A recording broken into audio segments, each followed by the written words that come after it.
Welcome, Royals Empire, to the Royal Way here on Stadium Drive Sports. I am your host, Sean Barr, and I'm here to give you a complete review on the first series of the season of the Kansas City Royals when we took on the Cleveland Guardians. And be sure to stick with us because later on you've got a chance to win a prize. That's right, and we've also got your segments that you love to watch later in the show. And coming up now is that full review of the first series against the Cleveland Guardians. Let's see how it went. We start with opening day 2022. Let's go. 2022 Royals opening day.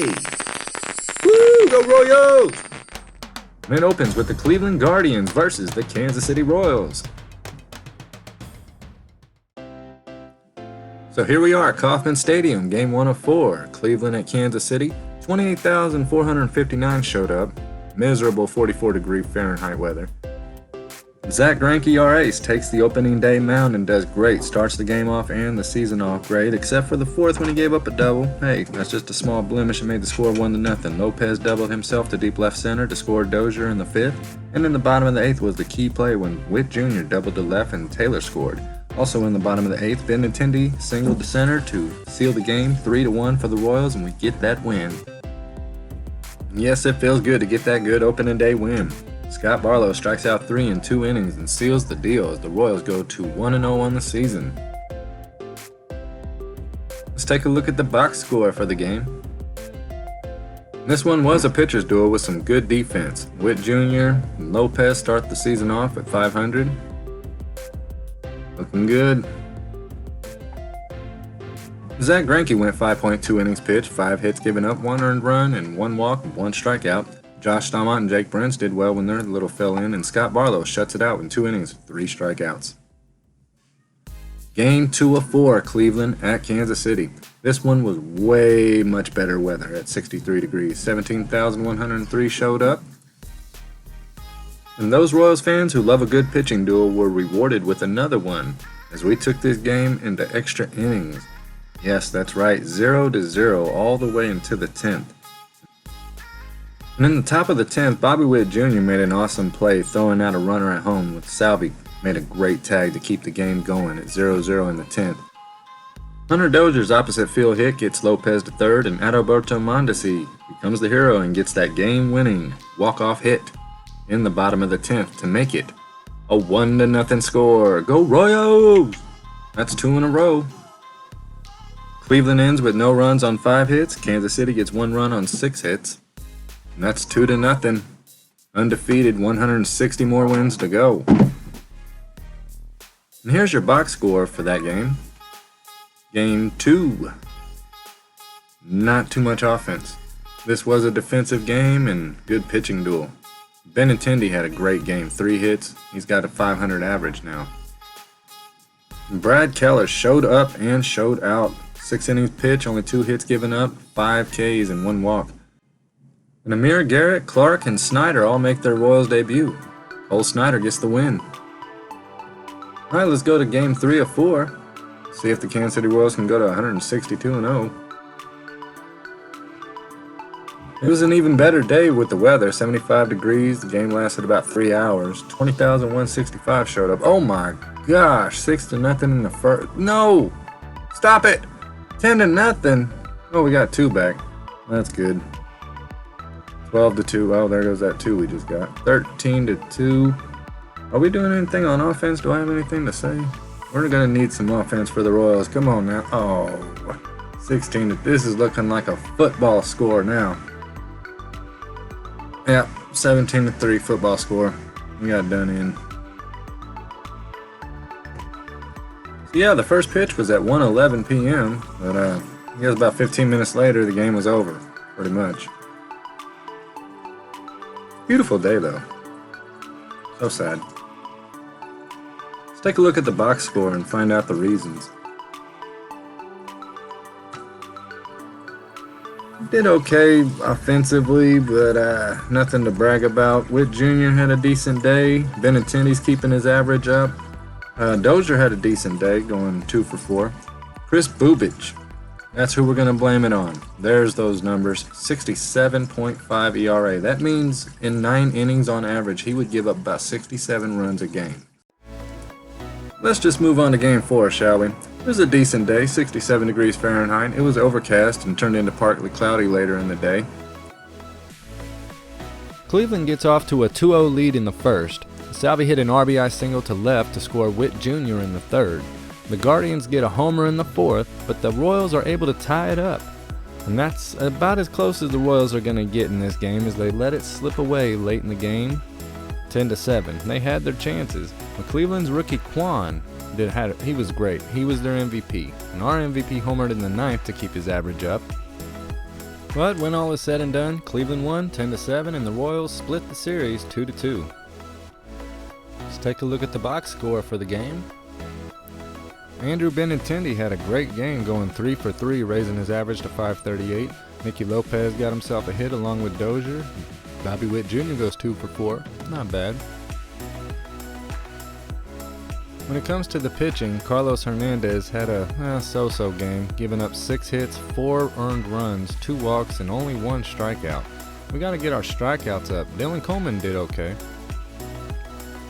We take a look at the player of the series, and it's of course Andrew Benintendi with a 538 average, 7 hits to lead the team, 1 home run, and 4 RBI. Way to go, Bendy! As we take a look at your current American League Central Division standings, you see Kansas City and Cleveland are the only 2 teams with 4 games played. Chicago, Detroit, and Minnesota, they only have 3 so far. And Kansas City's runs scored and runs against is very construed with that 17-3 victory by the Guardians. And the Royals take to the road down the I-70 highway to meet up with the St. Louis Cardinals in the I-70 series on Tuesday and Wednesday if the rain permits. The Royal Way will have the coverage for you. The first game will start tomorrow at 6:45 p.m. Central Time. Be sure to check that out, along with the lineup here on Stadium Drive Sports. As you can see, Fantasize This is a new show coming up on Fridays. Be sure to stay tuned to find out when it will debut. Alright, Royals Empire, we're going to take a break and go to commercial. When we get back, we'll have that prize I was talking about for you that you have a chance to win. And also, we'll have the regular segments that we air on the Royal Way on Mondays and Thursdays. So stay tuned. Hey there, I'm Kevin, host of the 12th Man at Arrowhead Drive. Be sure to tune in every Sunday and Wednesday for all your Chiefs content right here on Stadium Drive Sports.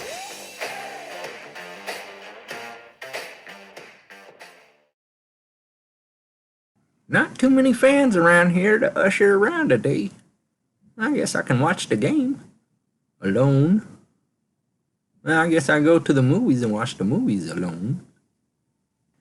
You know, it's okay to watch the Royal Way alone too. And you can do that every Monday and Thursday on Stadium Drive Sports.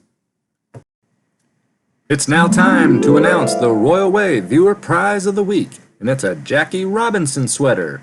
It's the promotional one they're giving away during the series against the Detroit Tigers this week, and it could be yours if you just use the keyword 42 by emailing us after the show, stadiumdrivesports@gmail.com. It's now time for the Royal Way's Best to Ever Wear It Awards. We are on number 9. And the nominees are Lou Piniella, Jamie Quirk, David DeJesus, and Drew Butera. And the winner is David DeJesus. David had better stats with the Royals than Jamie Quirk, although Jamie went on to be with the Royals organization as a coach as well. Lou Piniella was there during the inaugural game for the Royals in '69 and Royal Stadium in '73, but he went on to the Yankees, so what would DeJesus do? David played 8 seasons with Kansas City from 2003 to 2010. DeJesus hit for an average of .287 in his first full season in '04 when he finished 6th in Rookie of the Year voting, as he took over for Carlos Beltran in center field. David progressed to .293, then to .295 in '06, .307 average, 12 home runs in 2008, and 1 grand slam. His speed and outfield skills made him a fan favorite. Did you know Did you know Royals 5-time All-Star and Royals Hall of Famer center fielder Amos Otis admitted to corking his bat over 3,000 times, 100% of the time in the AL? Back then, a lot of people did it, and very seldom did anyone get caught, is what he said. He still earned Gold Glove awards in multiple years, and hey, it was common. It didn't take away from the fact that he was an all-around great ball player. Most notable incidents that occurred were Sammy Sosa in 2003 with corking your bat. Yeah, you'd hit it and it would just break and they'd see the cork inside there and you're out and no runs scored. It's trivia time! How much does a domestic 24-ounce beer cost at the K? Is it A, $10 even? Is it B, $16.50? Is it C, $8.50? Or is it D, $12.60? How much does it cost for one of those tall boys? Need a nice cold one. Miller Lite, Coors Light, Summer Shandy, Blue Moon Boulevard. It's D, $12.60.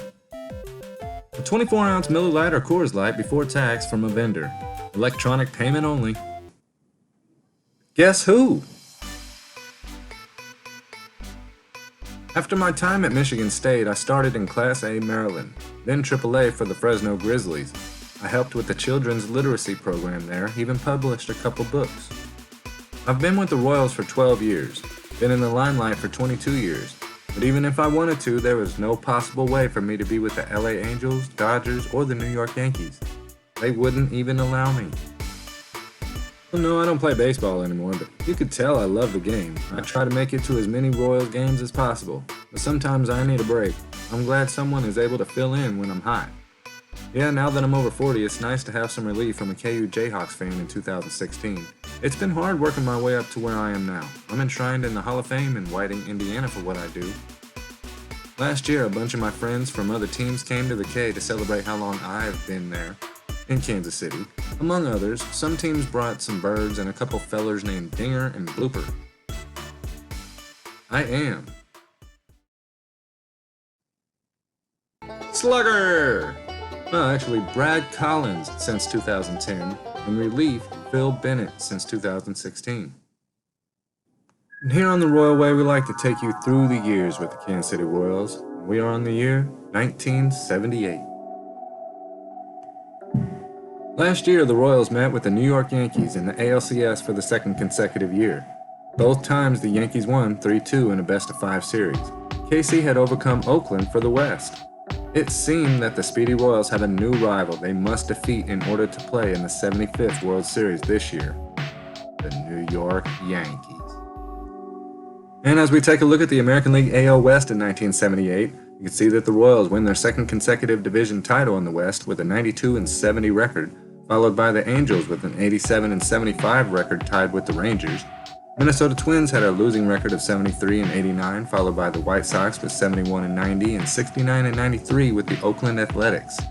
And the newly toot boat in last place Seattle Mariners go 56-104 in the American League West in their second year in the division. John Mayberry was hung over during last year's playoffs. Yeah, he dropped several balls, so we sent him to Canada to go play with the Toronto Blue Jays. He was replaced by Pete Lecoq at first. Speedy Willie Wilson becomes the team's starting left fielder with Tom Poquette mixed in. The Royals' 1978 starting pitchers did well this year, led by Dennis Leonard, 21-17. A little bit more losses this year. 333 average, 20 complete games, 13 complete games for Paul Splittorff. In 35 game appearances, Larry Gura went 16-4 with a 2.72 ERA, which is fabulous. Rich Gale did well too. 1978 Royals relievers, Doug Bird. He had a save. He did okay. Marty Patton, he hung in there with 4 saves, 332 average. Oh, but Al the Mad Hungarian Hrbowski, 8-7, 2.88 ERA, and he was furious, getting 20 saves. Yeah, he was rambunctious on the mound when he did that. George Brett only played in 128 games due to injury, but he still led the team in hits with 150 and doubles with 45. He had 8 triples as well to tie for the team lead. Amos Otis hit for 298 and led the team in home runs with 22, plus 32 stolen bases and 96 RBI. This year's Phenom. Royals rookie Clint Hurdle was featured on the cover of Sports Illustrated in March of this year, drawing comparisons to Mickey Mantle. General manager Joe Burke never thought Clint would become a better coach than a player.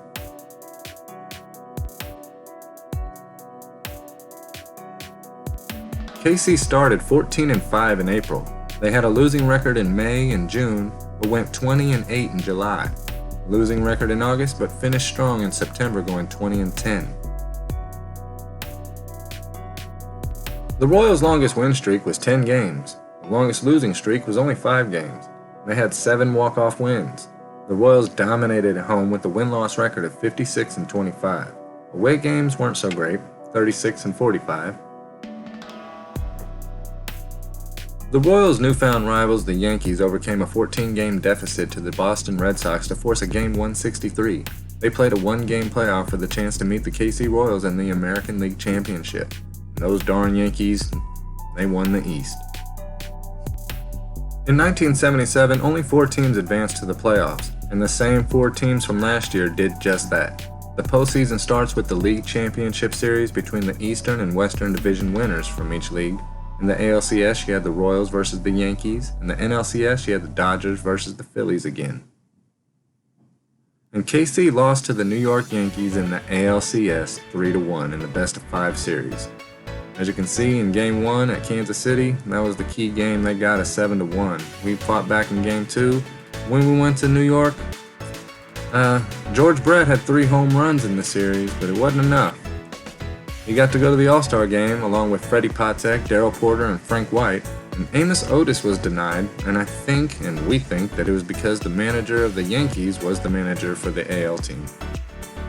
When it comes to your end-of-year awards, the league MVP goes to Jim Rice in Boston in the AL, Dave Parker in Pittsburgh in the NL, and as for your Cy Young Award winners for Best Pitcher in each league, in the AL you had Ron Goodry, who cares, he's a New York Yankee. In the NL, you had Gaylord Perry in San Diego, and Rookie of the Year goes to Lou Whitaker in Detroit. In the AL and NL, Bob Horner for the Braves. In the World Series, the Yankees defeated the Dodgers 4-2 again in the best-of-7 series, and Bucky Dent was your World Series MVP for the Yankees. To be continued with 1979. Alright, Royals Empire, that's all the time we have for now for today's episode. I want to thank you all for watching. It's very much appreciated. If you could, just hit that like and subscribe button. It lets me know. I'm not just doing like a Royals documentary diary or something for myself. I might be. Might look back on this, enjoy some Royals past, and I'll get better on the stats. I'm going to get more in depth on the box scores and more in depth on the division standings and stuff like that. So I love doing this for you. It's all for you. The Royal Way, you can always catch me Mondays and Thursdays, and when it comes to Thursday's episode, I'm going to have a wrap-up of the St. Louis Cardinals I-70 series against the Royals. See if we can steal some from the Redbirds. Alright, I'll be here for you. I'll catch you then. Thanks for watching.